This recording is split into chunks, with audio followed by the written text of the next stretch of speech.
Kita o padong kag Cebu dito sa South area dili ni pagyan og motor dire ang resort bang pagyan ra ang kani dire di kini pagyan motor kay murag pamina na ko gibawal ang motor tungod kay karsada gamay nga kani motor musok-sok ra baginig layout example dire kana dia kana gamay nagdaan dia musok-sok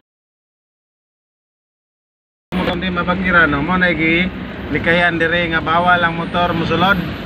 Oh, pasensya namang nagmotor kaya ako namang po kay motor pero masabot ra po ko sa gibawal dire kay para po na sa kayuhan kay sok bay na motor labi na ani traffic nya kana sok nya labi na dagong truck mga nagag-space o man ang gibawal dire sa atbang padung mo dito sa South area okay ra magi pero dire kani dire bawal kita ang motor dire mga idol mga kol o pasensya na mo sa nagmotor.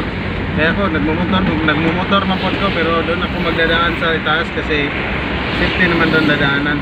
So tulad dito maliit lang yung daan hindi makasya yung motor. Tapos pa yung motor palikot-likot yung motor masagi yan. Kaya bawal talaga yung motor dito guys. So, tingnan nyo yung puti, maganda na yung ceiling kasi na yan, nilagyan na ng epoxy kasi ng yan, nagliliki-liki ba? Lumiliki-liki yung sa nila. Kaya nilagay epoxy tapos pinitirahan ng puti. Pang sa gitna, na yung nilagay nila sa gitna. Dito sa ha?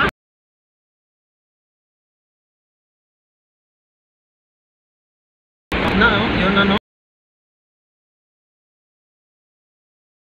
ganyan lang talaga. Basta bawal dito dumaan ang motor. Dito bawal talaga. Bawal.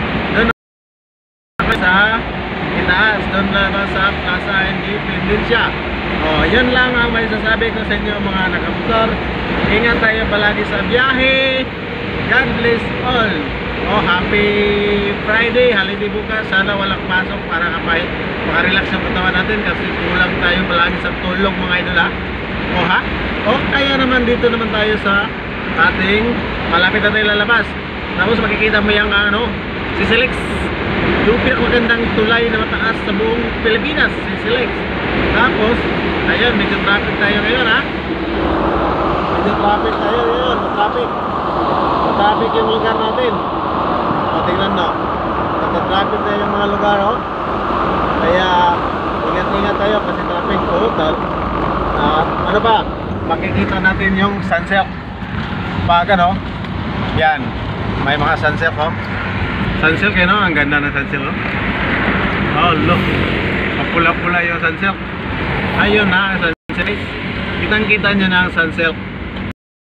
Ngayon na oras kasi yun Disyembre na ngayon, makikita mo ang kagandahan ng silk.